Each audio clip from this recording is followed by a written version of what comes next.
First time genuine voting జరిగింది అక్కడ. చాలామంది 25 ఏళ్ళుగా పోలింగ్ బూత్లు కూడా చూడలే ఉన్నారు చాలామంది. ఆ రోజు చూడాలి మీరు టెలివిజన్, ఎంతమంది ముసలోళ్ళు కానీ మినిమం 60-70 ఇయర్స్ ఓల్డ్ ఉన్నారు, వాళ్ళు ఎవ్వరు ఓటు వేయలేదంట ఇప్పుడు దాకా. వాళ్ళు పోలింగ్ బూత్ దగ్గర కూడా రానియారంట, దూరం నుంచే పంపించేస్తారు, వెళ్ళండి మీరు ఇంటికి వెళ్ళిపోండి, మేము వేసేసుకుంటాం మీ ఓట్లు. అంటే కాంప్లిసిటీ ఎవరితో ఉంది? ఈవెన్ స్టేట్ గవర్నమెంట్ అఫీషియల్స్, అక్కడ ప్రిసైడింగ్ ఆఫీసర్ కూర్చుంటున్న వాళ్ళు కూడా దీంట్లో కాంప్లిసిటీ ఉన్నారు. తో అది ఒక పెద్ద మార్పు అక్కడ వచ్చింది. లా అండ్ ఆర్డర్ అనేది ఫస్ట్ టైం మీరు చూస్తున్నారు. ఈ పార్క్ సర్కస్ అని కలకట్టాలో చాలా టోనీ స్ట్రీట్ మన దగ్గర, మీరు ఒక ఎగ్జాంపుల్ ఇవ్వంటే రోడ్ నెంబర్ 36 లాంటి ఒక మంచి షాపింగ్ ఏరియా, అక్కడ మొత్తం ఎంక్రోచ్మెంట్ కంప్లీట్గా, రెస్టారెంట్స్ ఉన్నాయి, అన్నీ ఉన్నాయి, కానీ దాని ముందు మొత్తం ఒక కమ్యూనిటీ వాళ్ళు వచ్చి మొత్తం ఎంక్రోచ్ చేసుకుంటారు. అంటే పుష్ కార్ట్స్ పెట్టుకుంటారు, రోడ్డు మీద పెట్టేసుకొని అమ్ముకుంటారు, నడవడానికి ప్లేస్ లేదు, పబ్లిక్ రోడ్డు మీద నడుస్తారు ఎన్నో సంవత్సరాల నుంచి. అంటే వీళ్ళు కమిషన్ ఇస్తారు, ప్రతిరోజు వాళ్ళ పాకెట్ నుంచి 500 రూపాయలు హఫ్తాగా ఇవ్వాల్సి వస్తుంది అక్కడ ఉన్న టీఎంసీ పొలిటీషియన్స్కి. మొన్న దాన్ని డెమాలిష్ చేశారు చాలామంది, ఈవెన్ షాప్ కీపర్స్ సపోర్ట్ చేశారు, ఎందుకంటే వాళ్ళ షాప్ ఉంది ఇది పెడుతున్నారు, వాళ్ళ షాప్ లోపల ఎవరు రానియకపోతున్నారు. అంతే కదా, షాప్ ఉండి ప్రయోజనం ఏంటారు.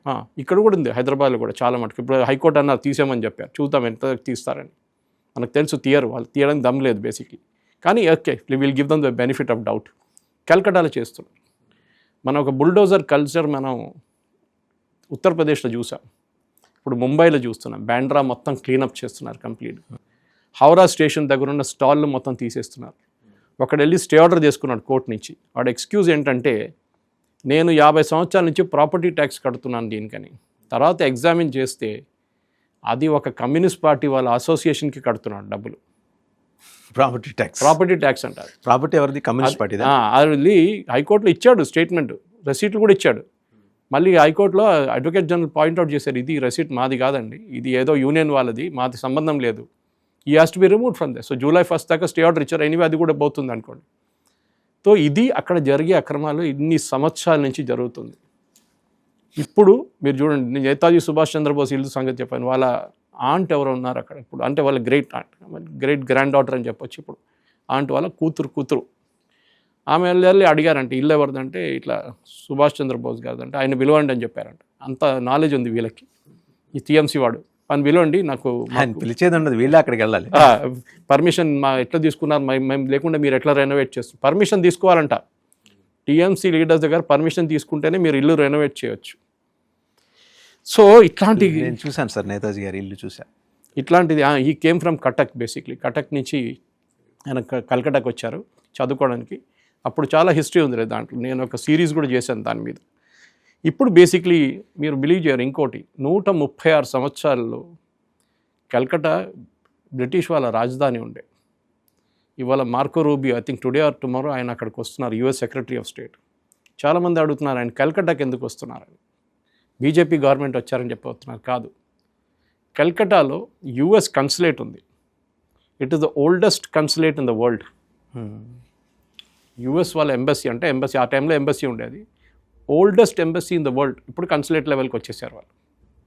ఎందుకంటే ఆ టైంలో బ్రిటిష్ వాళ్ళకి అక్కడ రాజధాని ఉన్నప్పుడు పేపర్స్ ప్రజెంట్ చేశారంట US కన్సులేట్, కానీ బ్రిటిష్ వాళ్ళు అంగీకరించలేదంట. వాళ్ళు ఏదో అమెరికన్స్ని పక్కన పెట్టేశారంట, ఆయన ఒక పక్కన నిలబడని చెప్పేసి. ఇప్పుడు సంగతి చూడండి, అమెరికా సంగతి ఎక్కడ ఉంది, బ్రిటిష్ ఎక్కడ వెళ్ళిపోయారు. సో దానికోసం ఆయన వస్తున్నారు అక్కడికి, to show the world that it has the oldest consulate in the world is in Calcutta, US consulate. So ఇప్పుడు స్టేట్ గవర్నమెంట్, సెంట్రల్ గవర్నమెంట్ కలిసి పనిచేస్తున్నారు. ఇది మన రేవంత్ రెడ్డి గారు కూడా నేర్చుకోవాలి. మోదీ గారిని పొద్దున తిట్టడము, సాయంత్రం ఓకే అని చెప్పడము, మళ్ళీ ఢిల్లీకి వెళ్ళి షాల్ వేసి తిరుమల లడ్డూలు ఇవ్వడం కాదు. మీకు చాలా మట్టుకు మీకు పని చేయించుకోవాలంటే మీరు ఫండ్ సెంట్రల్ గవర్నమెంట్ దగ్గర నుంచి ఎట్లా తీసుకురావాలి నేర్చుకోవాలి ఫస్ట్. ఇప్పుడు మెట్రోకి చెప్పారు, మెట్రో phase 1 టేక్ ఓవర్ చేయండి అన్నారు. phase 2, phase 3కి 50-50 అన్నారు. ఇప్పుడు చూడండి 17-18 వేల కోట్లు పెట్టి డెట్ తీసుకున్నారు L&Tది. ఇప్పుడు మీకు 50-50 phase 2, phase 3 కావాలంటే మీరు ఎక్కడి నుంచి తెచ్చుకుంటారు డబ్బులు? గవర్నమెంట్ నుంచి తెచ్చుకోవాలి. గవర్నమెంట్ ఆల్రెడీ 50% పెడుతున్నారు సెంట్రల్ గవర్నమెంట్. మీ వైపు నుంచి 50,000 కోట్లు కావాలి. వీళ్ళు ల్యాండ్లు అమ్ముతారు, కోకాపేటు, తెల్లాపూర్ అక్కడ ల్యాండ్ అమ్మేసుకుంటారు. అమ్మేసుకొని మీరు ఆ డబ్బులు దీనికి వాడుకుంటారు. మీ దగ్గర యాక్చువల్ రెవెన్యూ లేదు, ల్యాండ్ అమ్ముకుంటున్నారు. విచ్ ప్రజల ల్యాండ్ ఇది, గవర్నమెంట్ అనేది ప్రజలదే కదా. ఎనీవే అది actually as per Hooda rules, పాత హెచ్ఎండిఏ హూడా రూల్స్ ప్రకారం మీరు ఎక్కడ ల్యాండ్ ఆక్షన్ చేశారో ఆ ఏరియాలోనే డెవలప్మెంట్ కోసం వాడుకోవాలి ఆ ల్యాండ్, ఫ్లైఓవర్ కట్టడానికో, రోడ్ వైడనింగ్కో, ప్రాపర్టీ అక్విజిషన్. ఎనీవే, ఇప్పుడు ఈ ఎయిర్పోర్ట్ లోపల ఉన్నాక మాస్క్ గురించి మాట్లాడుతున్నాం మనం. ఒక మస్జిద్ ఉంది లోపల, 136 సంవత్సరాల నుంచి ఆ మస్జిద్ ఎయిర్పోర్ట్ లోపల ఉంది, ఆపరేషనల్ ఏరియా దగ్గర, సెకండ్ రన్వే దగ్గర.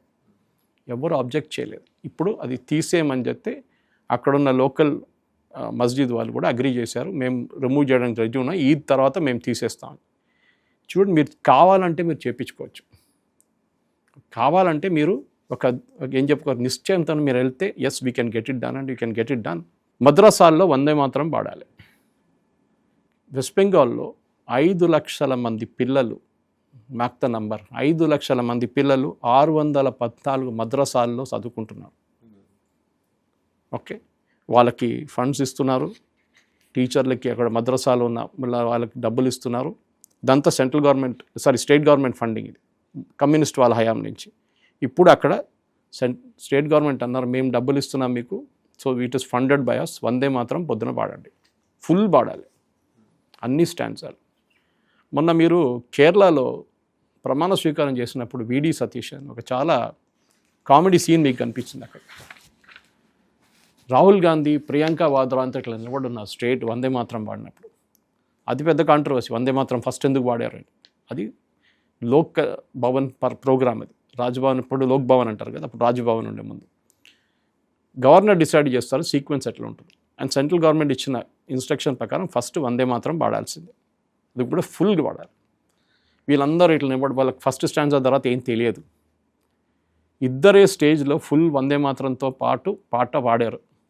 వీడియోలో కనిపించింది. ఒకరు గవర్నర్ ఆర్లేకర్, ఆయనకు ఆర్ఎస్ఎస్ మంచి, ఆర్ఎస్ఎస్ నుంచి వచ్చిన ఒక లీడర్. ఇంకోటి Deepadas Munshi, Congress in charge from West Bengal, in Kerala in charge. ఆమె ప్రియనందన్ దాస్ మున్షి వాళ్ళ సతీమ. She was singing because she a Bengalian, she knows the full stands. దాన్ని వ్యతిరేకంటే కమ్యూనిస్ట్ వాళ్ళు, ముస్లిం లీగ్ వాళ్ళు అందరూ వచ్చేసారు. ఎట్లా పాడుతారు వందే మాత్రం? ఎవరు నిర్ణయించారండి ఇది, that you should not sing the full thing అని? కాంగ్రెస్ వర్కింగ్ కమిటీలో ఒక కమిటీ నిర్ణయించారు, అది కూడా before independence. Sorry, we will not accept it. Government నిర్ణయం ఉండాలి.